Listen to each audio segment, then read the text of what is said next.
Hello everyone. तो आज फिर हम एक नए चैप्टर के साथ आ चुके हैं, चैप्टर नंबर 3, जिसका नाम है रिप्रोडक्टिव हेल्थ। और इसमें हम एक आज कुछ नया लेकर आए हैं, जिसमें आज एमसीक्यू फॉर्मेट में आपको जो है कंटेंट नहीं मिल रहा है, आज हमें मिल रहा है फिल इन द ब्लैंक्स के फॉर्मेट में। और हम आज देखेंगे कि किस तरीके से फिल इन द ब्लैंक्स के फॉर्मेट में जो क्वेश्चंस है वो एग्जाम में हमारे बन सकते हैं। और ज्यादा क्वेश्चन नहीं है आज की जो वीडियो रहेगी, इसमें कुछ 38 क्वेश्चन सॉल्व करेंगे, क्योंकि बहुत ज्यादा क्वेश्चन इस चैप्टर से बनने की संभावना नहीं है। तो जो भी मोस्ट प्रोबेबल क्वेश्चन बनते हैं उन्हें हम आज इस वीडियो के अंदर कवर करेंगे फिल इन द ब्लैंक्स के फॉर्मेट में। तो आइए स्टार्ट करते हैं। सबसे पहला अगर हम देखें, क्योंकि आपको जो दिया है लास्ट जो कंटेंट था वो भी इसी पीडीएफ का था जो हमने एमसीक्यू फॉर्मेट में पढ़ा था, और वही जो पीडीएफ है वही हमारे आज फिल इन द ब्लैंक्स के फॉर्मेट में है। तो स्टार्ट करते हैं। सबसे पहला जो क्वेश्चन हमारे पास क्या है, removal of fallopian tube in human female. Human female में फैलोपियन ट्यूब को रिमूव करने की जो प्रोसेस है उसे क्या कहते हैं। तो ट्यूब से ही हमें समझ में आ रहा है, नाम ऐसे ध्यान रखना है कि जब ट्यूब लिखा है तो उसे ट्यूबेक्टोमी कहेंगे, ट्यूबेक्टोमी कह रहे हैं। रिमूव क्या कर रहे हैं सर, ट्यूब रिमूव कर रहे हैं, इसलिए इस प्रोसेस को हम क्या कह सकते हैं, इसे हम ट्यूबेक्टोमी कहते हैं। अब बात आती है दूसरा क्वेश्चन, सेम इससे रिलेटेड, इसकी डेफिनेशन भी जो है वो हमें ध्यान रखना होगा। दूसरा क्वेश्चन है रिमूवल ऑफ वास डिफरेंसेस इन ह्यूमन मेल। वास डिफरेंसेस किस में रिमूव करेंगे, मेल के अंदर। तो ये क्या कहलाएगा, क्योंकि हम वास डिफरेंसेस को रिमूव कर रहे हैं इसलिए हम इसको वेसेक्टोमी कहते हैं, इसलिए इसको हम वेसेक्टोमी जो है वो कह देंगे। तो ट्यूब रिमूव करने की प्रोसेस, फैलोपियन ट्यूब रिमूव करने की प्रोसेस ट्यूबेक्टोमी, और वास डिफरेंसेस को रिमूव करने की प्रोसेस वेसेक्टोमी जो है हमारे पास हो जाती है। नेक्स्ट अगर हम देखें, पॉपुलेशन डेंसिटी, सबसे ज्यादा पॉपुलेशन डेंसिटी हमको कहां मिलेगी, तो डेफिनेटली 2011 की सेंसस के अकॉर्डिंग अगर हम देखें तो हमारे इंडिया में जो है पॉपुलेशन डेंसिटी सबसे ज्यादा है। पॉपुलेशन डेंसिटी इंडिया में ज्यादा है। चाइना के अंदर पॉपुलेशन ज्यादा थी ये मान रहे हैं, लेकिन पॉपुलेशन डेंसिटी के हिसाब से देखें तो हमारे इंडिया में पर यूनिट एरिया में लोगों की संख्या ज्यादा है, क्योंकि हमारा कंपैरेटिवली एरिया जो है वो छोटा है। Ratio of death rate and birth rate percentage is called. Death rate और बर्थ रेट के परसेंटेज रेशियो को हम क्या कह सकते हैं, इसको हम जो है डेथ रेट बर्थ रेट के जो रेशियो है इसे हम क्या कह सकते हैं, क्या कह सकते हैं भाई इसको, पॉपुलेशन ग्रोथ रेट कह दें क्या, ग्रोथ रेट। क्या हम पॉपुलेशन ग्रोथ रेट निकाल सकते हैं, बिल्कुल sir. Ratio of death rate और बर्थ रेट के रेशियो से हम क्या कर सकते हैं, पॉपुलेशन की ग्रोथ का रेट जो है वो निकाल सकते हैं। अगला क्या है, what is the best solution to control population problem. भाई पॉपुलेशन प्रॉब्लम को कंट्रोल करने के लिए क्या सबसे बेस्ट सॉल्यूशन होगा, तो यहां पर जो है फैमिली प्लानिंग आंसर जो है हो जाना चाहिए, फैमिली प्लानिंग। ये बेस्ट सॉल्यूशन हो जाता है हमारा किसका, पॉपुलेशन प्रॉब्लम को कंट्रोल करने का। अगला क्वेश्चन देखें, the process of analysis of amniotic fluid is called. Amniotic fluid को एनालिसिस करने की जो प्रोसेस है इसे हम क्या कहेंगे, तो ये वो भी बहुत अच्छा क्वेश्चन है और आया हुआ क्वेश्चन है। इसे हम कहते हैं एमनियोसिंथेसिस, एमनियोसिंथेसिस कहते हैं। और इसी मेथड से जो है इसका एक गलत यूज भी किया गया कि इससे जो है सेक्स डिटर्मिनेशन किया जा सकता है, इससे जो है सेक्स डिटर्मिनेशन किया जा सकता है। तो इसका एक गलत फायदा ये उठाया गया लोगों के द्वारा कि हमारे इंडिया में कुछ लोगों ने स्टार्टिंग में ये किया है कि सेक्स डिटर्मिनेशन करके, और जो लड़कियां अगर होती थी तो उनको जो है मदर वॉर्म के अंदर ही जो है वो मार दिया जाता था। तो इसलिए क्या हुआ कि इसको बैन कर दिया गया सेक्स डिटर्मिनेशन को। तो सेक्स डिटर्मिनेशन के लिए एक्चुअली ये प्रोसेस जो है वो सेक्स डिटर्मिनेशन के लिए थी नहीं, ये प्रोसेस थी जो हेरिटेबल डिसीज होती है, हेरिडिटरी डिसीज जो होती है, जो एक जनरेशन से दूसरी जनरेशन में ट्रांसफर होती है, उनके आइडेंटिफिकेशन के लिए थी ये प्रोसेस, उनकी पहचान के लिए प्रोसेस थी। लेकिन इसका कुछ गलत फायदा भी उठाया गया, सेक्स डिटर्मिनेशन जैसे इसके गलत फायदे जो है वो उठाए गए। तो प्रोसेस क्या होता है कि एमनियोसिंथेसिस जो है वो प्रोसेस हो जाती है। Amniosynthesis used to determine blank disease. कौन सी डिसीज को डिटरमाइन करने के लिए एमनियोसिंथेसिस का उपयोग करते हैं हम, तो यहां पर जो मैंने बताया हेरिडिटरी डिसीज जो होती है उनको डिटर्मिनेशन करने के लिए इस प्रोसेस का उपयोग जो है हम करते हैं।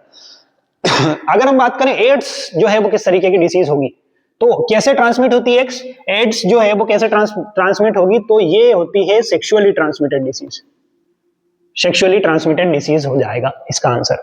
अगला क्वेश्चन अगर हम देखें, rapid increase in population is called, population में एक तेजी से रैपिड इंक्रीज अगर हो रहा है तो इस प्रोसेस, इसे हम क्या कहेंगे, इस प्रोसेस को कहते हैं पॉपुलेशन एक्सप्लोजन, पॉपुलेशन एक्सप्लोजन कहते हैं इसको, ठीक है, हिंदी में इसको जनसंख्या विस्फोट कहते हैं। अगला अगर हम देखें कि rate of population growth in India, India में पॉपुलेशन ग्रोथ का रेट क्या, कितने परसेंट जो है वो देखा गया है, तो 1.7% जो है वो देखा गया है, ये आंसर इसका हो जाता है। गोनोरोई जो डिसीज है वो किससे हो रही है, तो ये आएगा Nigeria गोनोरोई,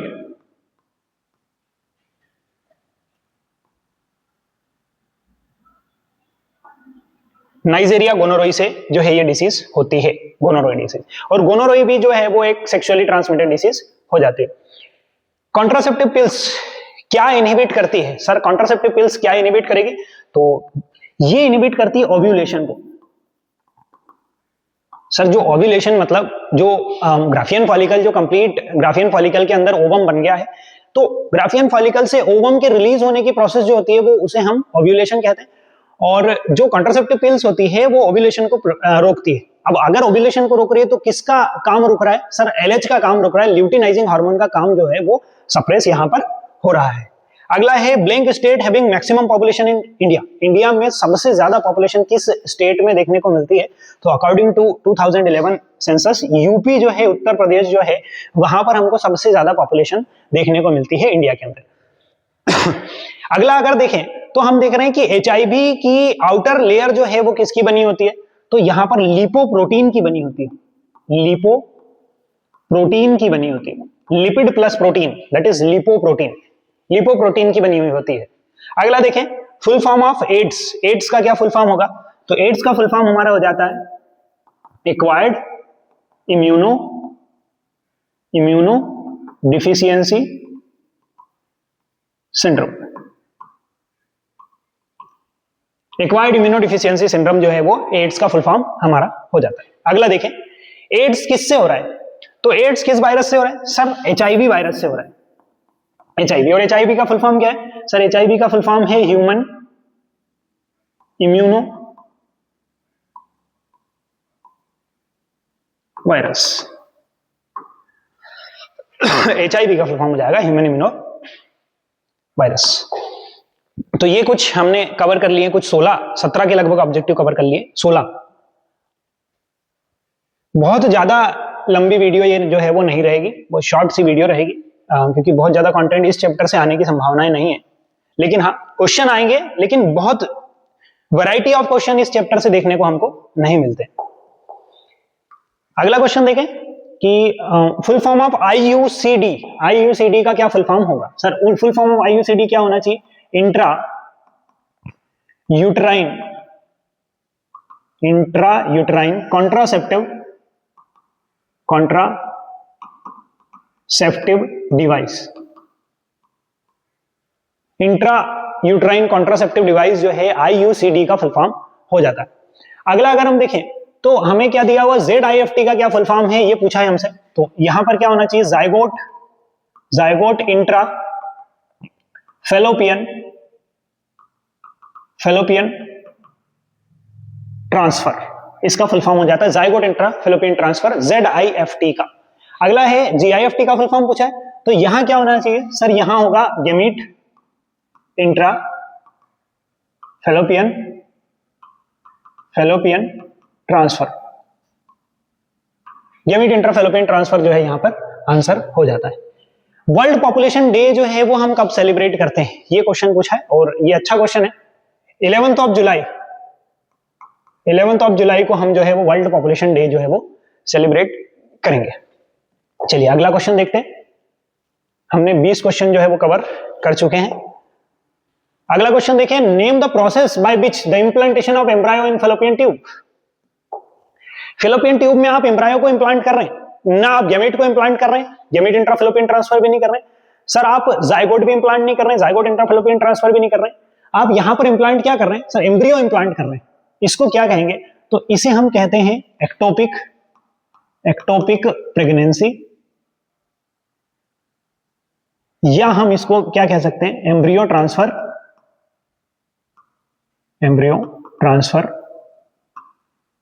technology, embryo transfer technology से कह देंगे। ह्यूमन में प्यूबर्टी की एज क्या होगी, सिंपल सा क्वेश्चन है, 12 से लेके 14 ईयर जो है वो हमारे पास डेटा दिया हुआ है एनसीईआरटी में कि 12 से 14 साल जो होती है वो प्यूबर्टी की एज जो है ह्यूमन में होती है। सिफिलिस जो होगी वो किस तरीके से ट्रांसमिटेड डिसीज है, तो हमने पहले भी चर्चा की कि जो एड्स रहेगा, गोनोरोई रहेगा और सिफिलिस रहेगा, इन तीन डिसीज को ध्यान रखना है कि ये तीनों कैसी होती है, सेक्सुअली ट्रांसमिटेड डिसीज है। तो ये कैसी है, ये भी सेक्सुअली ट्रांसमिटेड डिसीज हो जाती है। अगला है सीडीआरआई, सीडीआरआई का क्या फुल फॉर्म हो जाता है, सेंट्रल ड्रग रिसर्च इंस्टीट्यूट, ये भी ध्यान रखना है। और ये कहां है, तो ये है लखनऊ में, लखनऊ में सिचुएटेड है central drug research institute, CDRI. Contraceptive pills जिसको वीक में एक बार लेने के लिए बनाया गया था, उसका नाम क्या था, तो इसका नाम भी सीधा दिया है, सहेली जो कॉन्ट्रासेप्टिव पिल थी, इसको बनाया गया था वीक में एक बार यूज के लिए। अगला है full form of STDs, STDs के क्या फुल फॉर्म होंगे, तो एसटीडीज का फुल फॉर्म होगा sexually transmitted diseases.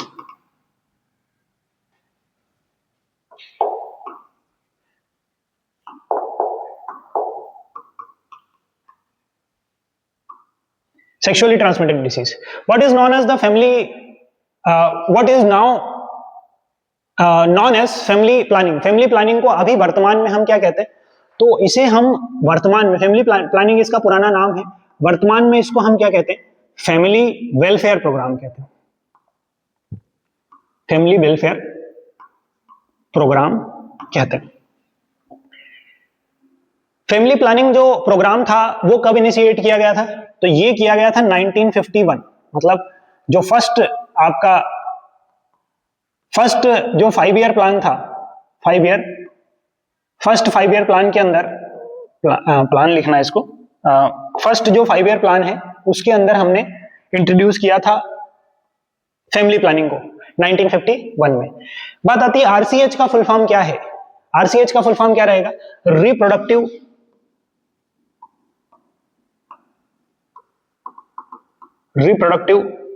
And child health, reproductive and child health. तो हमने आरसीएच में किस चीज पे ध्यान दिया, रिप्रोडक्टिव हेल्थ और ऑल्सो जो चाइल्ड हेल्थ है इसके ऊपर ध्यान दिया था। तो अगला क्वेश्चन उसी से रिलेटेड है कि कौन सा प्रोग्राम इंट्रोड्यूस किया गया था अवेयरनेस के लिए रिप्रोडक्टिव हेल्थ की, रिप्रोडक्टिव हेल्थ की अवेयरनेस के लिए हमने कौन सा प्रोग्राम जो है इंट्रोड्यूस किया था, दैट इज आरसीएच। आरसीएच जो है रिप्रोडक्टिव एंड चाइल्ड हेल्थ जो प्रोग्राम था, इसको हमने इंट्रोड्यूस किया था रिप्रोडक्टिव हेल्थ को के लिए, अवेयरनेस के लिए। अगली बात आती है blank method can be used for sex determination, कौन सी मेथड सेक्स डिटर्मिनेशन के लिए जो है यूज की जा सकती है, तो हम पहले भी देखे हैं कि इसे हम कहते हैं एमनियोसिंथेसिस। एमनियोसिंथेसिस जो मेथड है इसका उपयोग करते हैं सेक्स डिटर्मिनेशन के लिए। ये एमएमआर थोड़ा सा गलत हो गया है, आईएमआर का जो फुल फॉर्म है और एमएमआर का जो फुल फॉर्म है वो क्या यहां पर होगा, तो एक ही उसमें देख लेते हैं कि आईएमआर का फुल फॉर्म क्या होगा, infant mortality rate. Infant mortality rate जो है वो आईएमआर का फुल फॉर्म हो जाता है, और मैटरनल मोर्टालिटी रेट जो है वो एमएमआर का फुल फॉर्म हो जाता है। आईएमआर और एमएमआर का फुल फॉर्म जो है हमें यहां से ध्यान रखना है। Full form of MTP, MTP के क्या फुल फॉर्म होगा, तो एमटीपी का क्या फुल फॉर्म होना चाहिए भाई, एमटीपी का फुल फॉर्म होना चाहिए मेडिकल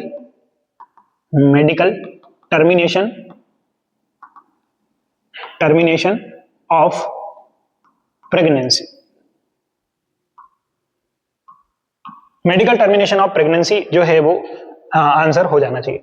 एमटीपी को सेफ कब तक आप कंसीडर कर सकते हो कि एमटीपी जो है मेडिकल टर्मिनेशन ऑफ प्रेगनेंसी किस कंडीशन तक जो है वो सेफ है, तो कौन से ट्राइमेस्टर तक, तो फर्स्ट जो ट्राइमेस्टर होता है, फर्स्ट ट्राइमेस्टर तक जो है एमटीपी जो है वो सेफ हो जाता है।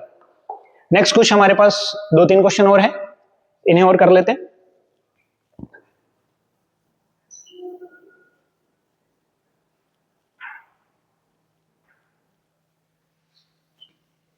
क्वेश्चन बनने के तरीके चेंज हो सकते हैं, लेकिन मोस्ट प्रोबेबली जो क्वेश्चंस रहेंगे वो इसी डेटा के अंदर से जो है बनना है। अगला क्वेश्चन देखेंगे क्या है। एमटीपी को हमने देख लिया कि फर्स्ट ट्राइमेस्टर तक जो है वो एमटीपी सेफ होता है। अगला जो है एसटीआई का फुल फॉर्म वही है, सेक्सुअली ट्रांसमिटेड इन्फेक्शन, एसटीआई का फुल फॉर्म हो जाता है। आईवीएफ का फुल फॉर्म क्या होगा sir? In vitro fertilization, in vitro fertilization जो है आईवीएफ का फुल फॉर्म हो जाता है। एआई का फुल फॉर्म हो जाता है आर्टिफिशियल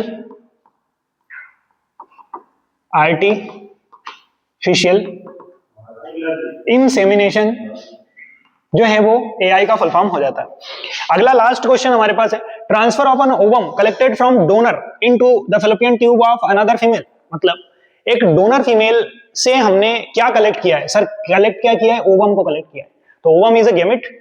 तो जब हमने जो डोनर है उससे आपने गेमिट को कलेक्ट किया और रेसिपिएंट की जो फैलोपियन ट्यूब है उसमें ट्रांसफर किया, तो इसे हम क्या कहेंगे? Gamete intra fallopian transfer, GIFT जो है इसे हम कहेंगे। तो ये कुछ 38 क्वेश्चंस जो है वो मैंने आपको यहाँ पर सॉल्व करवाए हैं, और ये 38 क्वेश्चन में से डेफिनेटली जो है जो क्वेश्चन बनेंगे आपके वो इसी के अंदर से बनेंगे, इसी से रिलेटेड जो है क्वेश्चन बन सकते हैं। ये चीज मैंने पहले भी बताई है कि ये fill in the blanks format में है। आज पिछली 2 क्लासेस में मैंने एमसीक्यू फॉर्मेट में जो है क्वेश्चंस करवाए थे, लेकिन ये है कि क्वेश्चन बनने के चांसेस यहीं से रहेंगे, वैरायटी जो है क्वेश्चन की चेंज हो सकती है।